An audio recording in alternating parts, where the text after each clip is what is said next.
Chào mọi người nhé, thì tại mình vừa xử lý xong một sản phẩm vang số Pulsar. Đối với cái dòng này thì anh em thợ hay gọi là dòng D900. Và nó sẽ in rất là nhiều cái tên thương hiệu khi mà nhập hàng bãi về. Còn đối với hàng mới trong Việt Nam thì có cái tên thương hiệu là DBA Scoutic D900.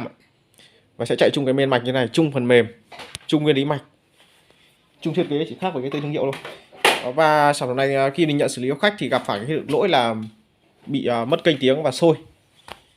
Tức là trực tiếp trên cái sản phẩm này là kênh main R và kênh SR này nó bị mất nhạc ra, nhưng mà nó bị sôi xèo xèo kèm theo tiếng sôi rít ở tần số cao. Nó hiện trạng lỗi, hiện tại đã xử lý xong rồi.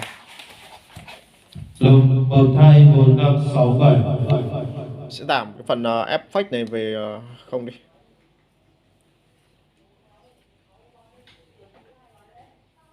Giảm effect về không này.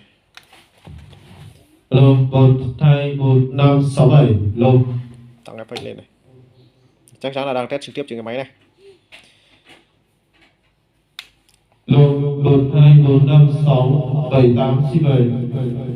Cho nhạc chạy này.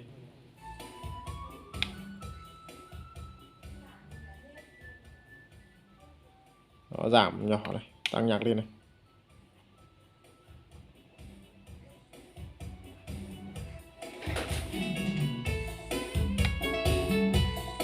Rồi.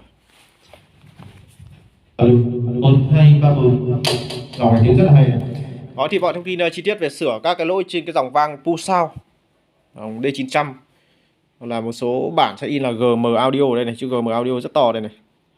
Hoặc là có một số bản thì sẽ in toàn bộ là tiếng Trung Quốc ở cái góc này.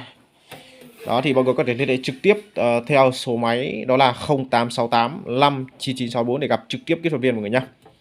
Những cái bệnh về lỗi tín hiệu này, lỗi mất kênh này, mất cặp kênh bất kỳ này, một kênh bất kỳ này, hoặc là vang lỗi là bật lên là chạy được khoảng một lúc thì mất tiếng này, hoặc là có trường hợp là vang bật lên khởi động bình thường không báo lỗi gì cả nhưng mà mất tiếng đôi từ đầu này. Lỗi riêng biệt về nhạc với mic này, dè nghẹt sôi xì nhạc mic này. Đó thì mọi người có thể liên hệ trực tiếp tới số máy mình sẽ để lại trên tiêu đề của video.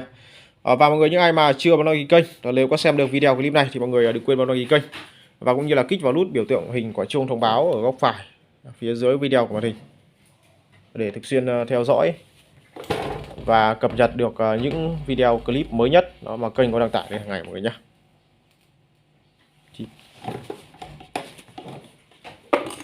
Cái dây mát nó hơi lỏng nhé. 1, 2, 4, 5, 6